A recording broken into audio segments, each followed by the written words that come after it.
we're sitting here with David, and David, I gotta make sure I always just know you as David. David Pelzner.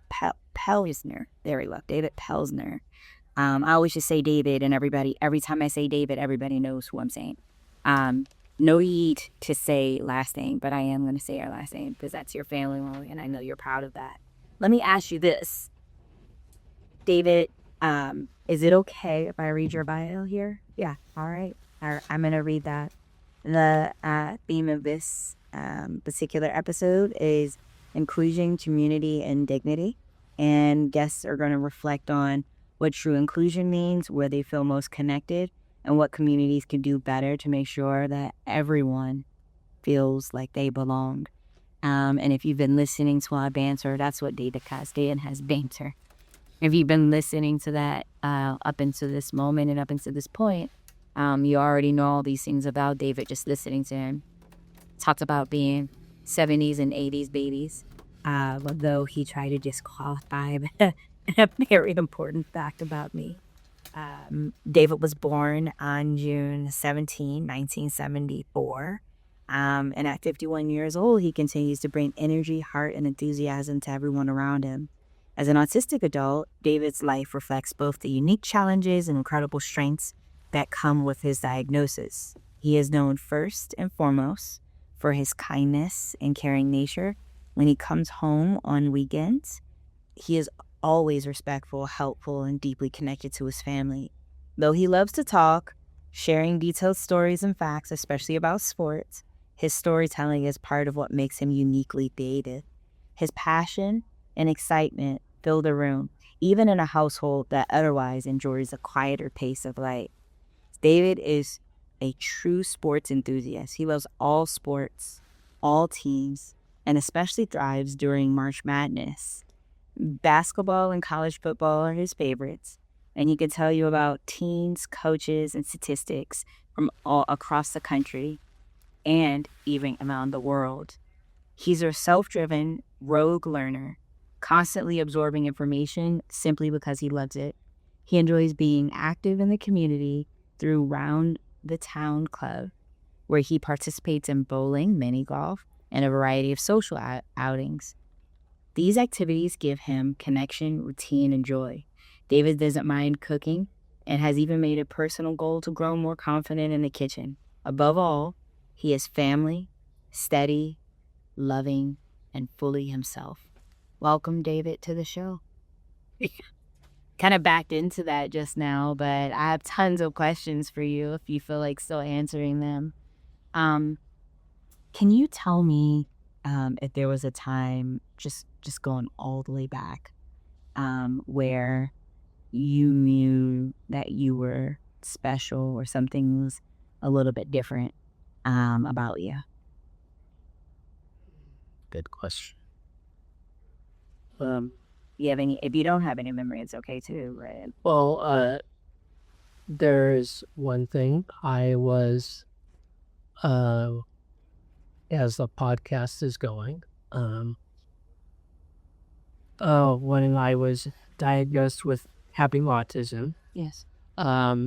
unfortunately, instead of catching it early, my mom ended up putting me in regular school. From kindergarten to 12th, I never skipped grades and I never fall back into a grade below. But I was diagnosed, unfortunately, at a later age, around 18, 20. So, unfortunately, because of that, I think maybe with the right situations, it would have been better had I been diagnosed earlier.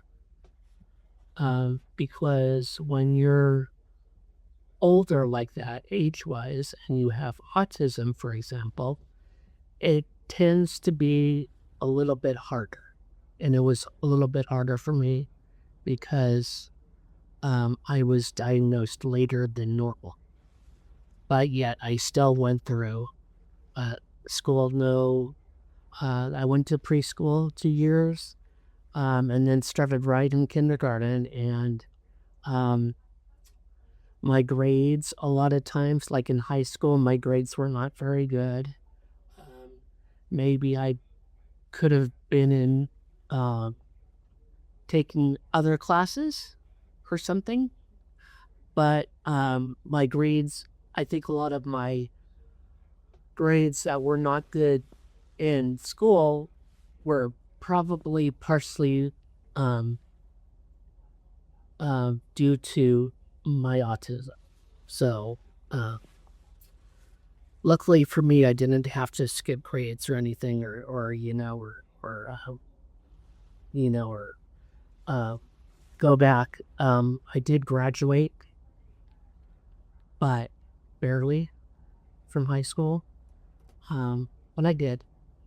Um, and so it's been like with my mom and dad, they're very, very, very supportive. But my mom has um, always been for me on my back, on my back to help me succeed. And whenever there was something bad that happened, uh, she was on my side the most. But my dad has also done a lot of good things for me too. But whenever there's been a bad thing that has happened or it might have been difficult, she's always been there for me. So that's my well, that's my big idol, my mother base. I'm going to pause this for one second. How is Laptops? oh Brandon? Okay, never mind. We're gonna start filming it in a second, but thank you for sharing that with me. I think I didn't know. And I think that undiagnosed autism sounds like It was hard. It was hard.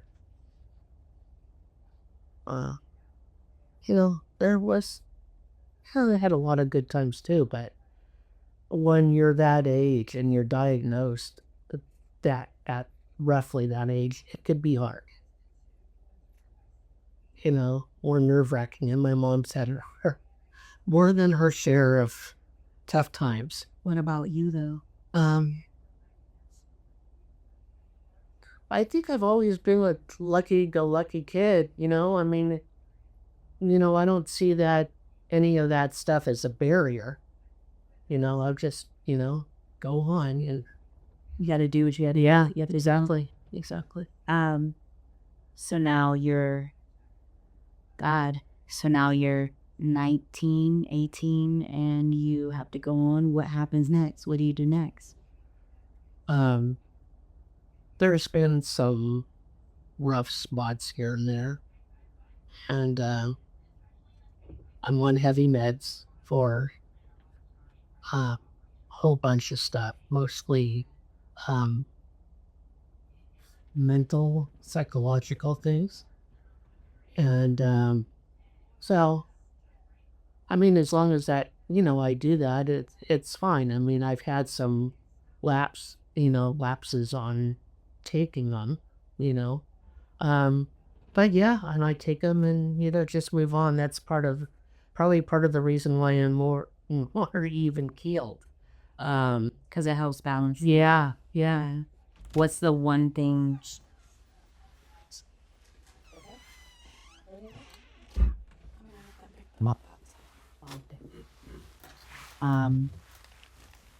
What's the one thing that you want people to know about your diagnosis and about it being a man with autism? I think that most people should not feel like they're nothing if they have disabilities like that, because amazingly their autism is becoming, over the years, it's become more and more common. Yeah. And I want to just make sure that people that are diagnosed later in life doesn't mean that that's a bad thing, especially if it's happened. As long as you have supportive parents, then you're okay. I think a lot of people In particular, they don't have that support system. And one of the reasons why we're doing these podcasts is because at every level, even people who have both parents, they feel alone, or people who don't have that support system, they are parents, they feel alone. And I think there are people who are siblings and, attention has gone to the sibling and they feel alone. But you have a great relationship with your sister. Do you want to talk a little bit? Tell us your sister's name first, because Allison is her name. Allison. Yep. She's a teacher Okay. in Milpitas. And actually, this is going to be her last year. She's retiring extra early. She's only 55. Yeah, she's been there for me too. I mean, ins and outs, ups and downs. Yeah, You guys are super close. pretty close. Is Allison, how do I say this? Is she as extroverted as you are?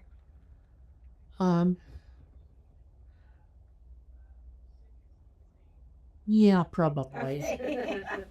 I think it's a little bit of both. She likes to talk. Yeah. What's the one thing she would say about you if we interview her? That I'm fun, positive.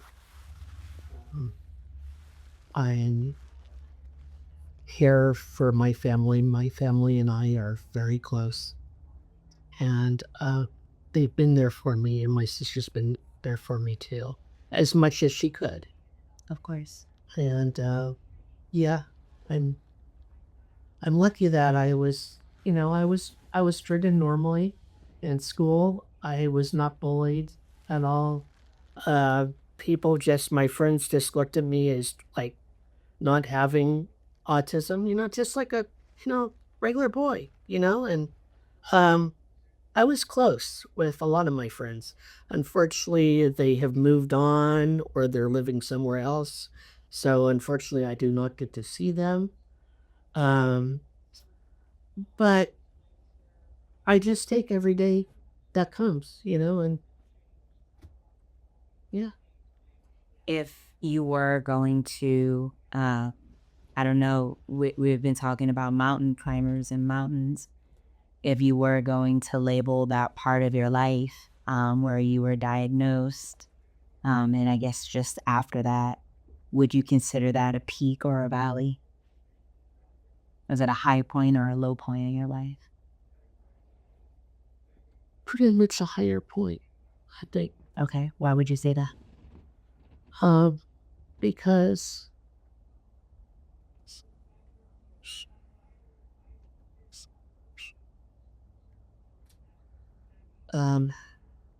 just because I never felt that my autism ever got in the way with anything.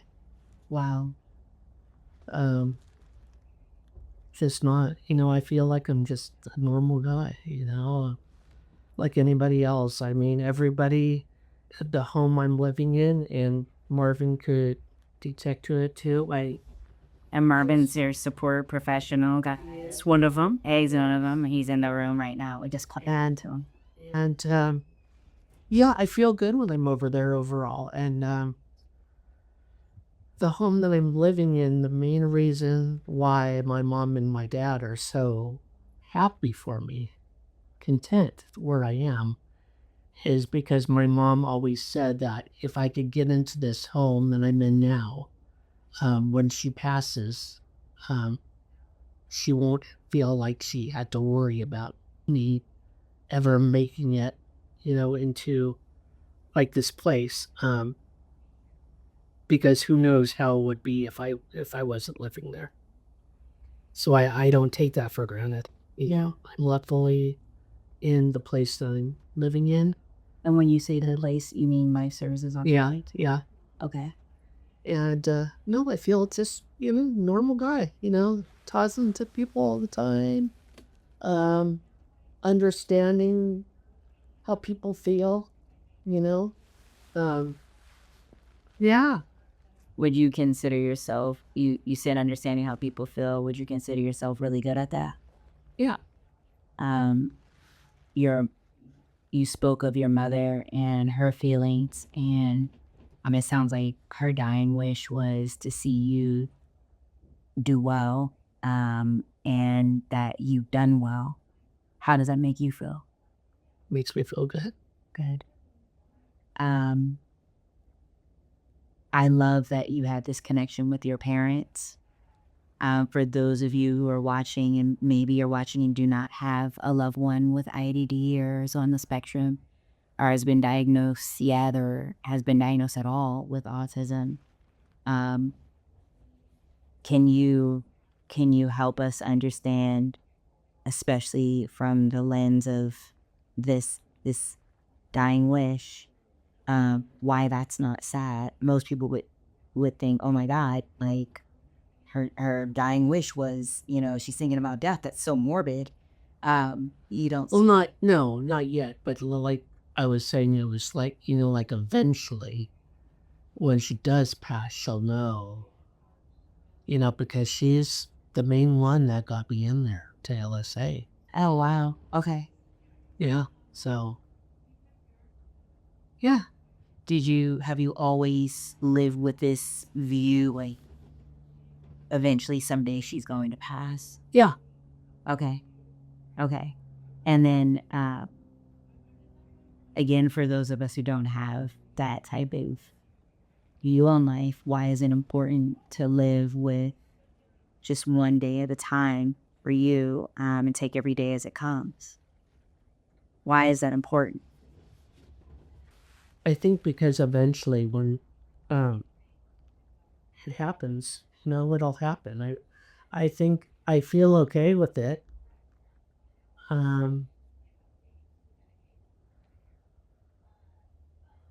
Just because I don't, it's like the thing is that you don't, we only have for today. And God's the only one who knows what's going to happen. So I just take it a day at a time and live my life to the fullest. Because, for now, that's all we have for now. You don't. So you take, so you don't know, take the game, Wow. Sometimes when I'm listening to someone who, we don't rate each other's struggles. We don't say, oh, this person's had it harder than mine. But somebody has faced some really tough challenges and they continued going in the face of adversity. You can't help but think whatever it is that you're going through doesn't really seem that bad. And so we are now looking at after the diagnosis. What changed for you? That's it, real. Were you originally planning on going on to college?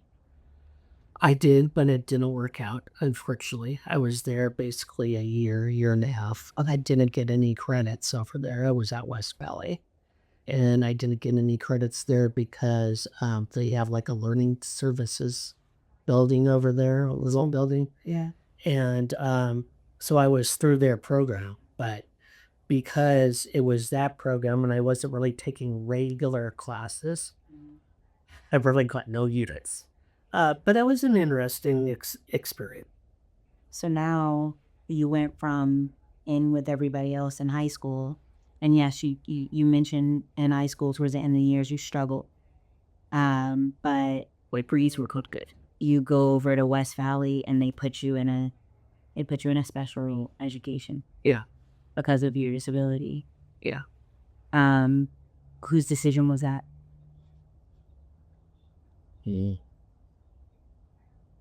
Probably I would say a little bit of me, but mostly my mom probably. Because of the diagnosis. Yeah. What did you originally want to focus on becoming? Well, I was a little kid. So there were 3 things. One was a game show host. Oh, really? Yes. Oh my God, that is so awesome. I could see you doing that. Oh, can I ask? This has nothing to do with anything, but I just have to ask. What games were you looking at? What game shows were you looking at when you want to do that? You know, always my favorite game show of all time. Have you heard of Press Your Luck? Yes, I have, but I haven't seen the shows. Okay, pressure luck. Okay, what's the premise of the show? Basically, it's the one where like you have it's like a big map or whatever, a big square, and they have all kinds of prizes. They have all kinds of cash, big amounts of cash and stuff, and then they also and they also have so what happens is I'm totally into this. I'm Yeah. sorry. Pause. Let's no, don't pause. But go. hey, it's off script. Yes, that's right. But So they have these little devils called whammies. whammies. Whammies. I am so hooked. So your main thing is to not make sure that you do not get four, what did I call them? Devil's whammies. Yeah, four whammies, or you're out of the game. Okay. Don't get 4 whammies or you're out of the game. And then how do you play? Is it trivia? Yes, it is. Oh, It's like a multi, Oh, and then you get like a certain number of turns. Like if you get one correct, it's like I think you get like three turns or chances to get these big prizes and this certain amount of cash and whatever. And they even have cars and stuff like that. Yeah, they give away cars. And so yeah, it's basically press your luck, right? And they've like this button, right? So when you're ready to go, before the thing goes around and round and round, you press the buzzer. Yeah, with the buzzer, and then yeah. that is awesome. Yeah. That is awesome. Now I'm gonna go home and stream it. Fresh your luck, everybody. Okay, all right. So what was the second career? Okay, one was to be a teacher, learn doing geography. And I can see you doing that. I love geography. I have looked up. So that's another forte of mine. Yeah, I love looking up facts and figures and what capital cities and which states or where are the countries in the world? Are they in Africa or Asia or Europe or whatever? And I could pinpoint that. Wow. And have you ever traveled and seen any of that? I have done 2 cruises. Oh, okay. Where? Able to do 2 cruises with my family. Well, ran around 8-9 years ago or so for my mom's Mother's Day gift. Okay. Her and I went on a cruise to Western Europe. We saw Ireland, Iceland, and England. Wow. Yeah, well, pretty cool. Yeah, that is super cool. Yeah, and then my sister and myself and my mom and dad went on a cruise to Alaska. Nice. Yeah. Nice. Oh, yeah, then that's definitely my bucket list space stuff. Okay. And I've always wanted to go to Australia. That's always been my Same. dream trip. Yeah, like Sydney, like a just. Oh, yeah. Man. And there is so much to do. There's tons of wildlife. The only problem is it's a long plane flight. It's like 8 hours. It is, but well worth it. Definitely a bucket list trip of a lifetime type. It is. Okay, I'm loving it. What's the third career? My other one was game shows. Oh yeah, I wanted to do something like be like a weatherman, or like a or like a storm chaser. I'm sorry, but I can also see you doing that.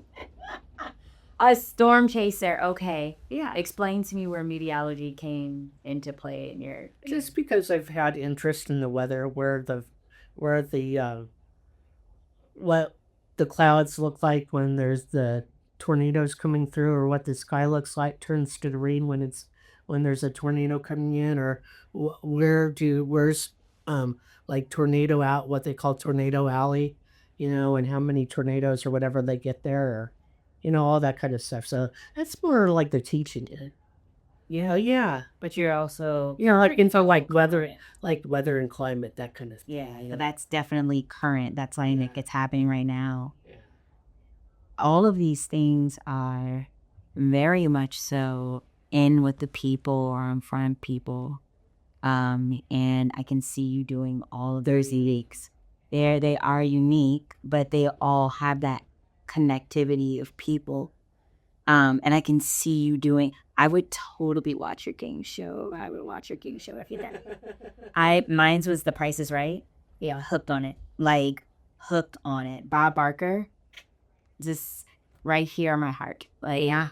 I know the price of a 1970s dishwasher, and I can get you down to the penny so that I can get on set. You've seen The Price is Right. Yeah, of course. Yeah. Oh yeah. Come on. Like I'm in there. Now it's what's his name, right?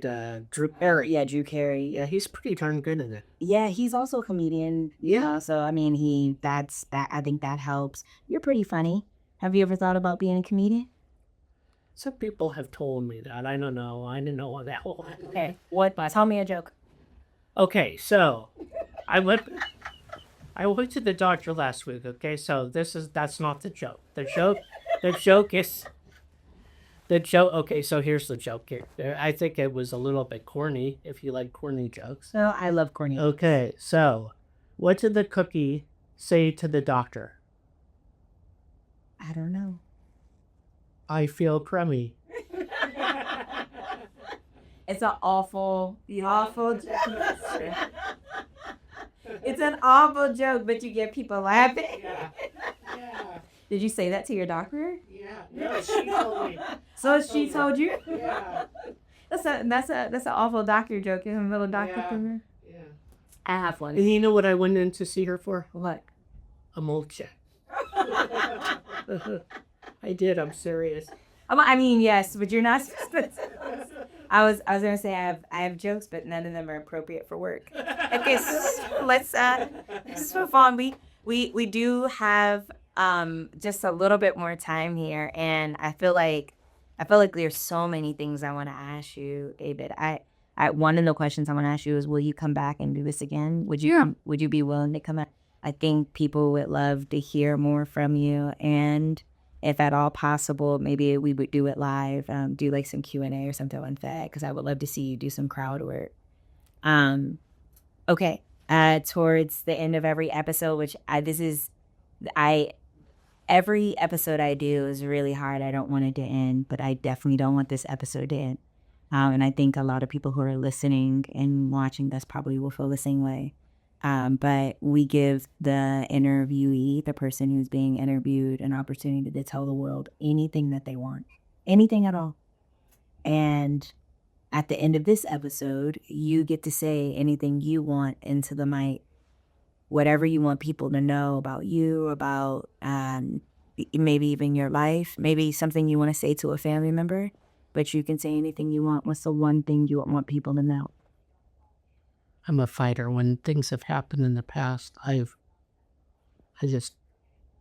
go on with what it is and just accept it. Just because my mom was always the fighter too for me.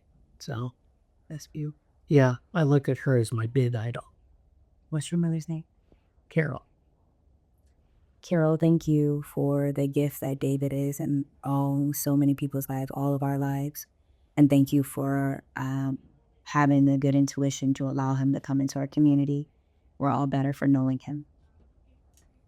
All right, David, that's all the time we have for today.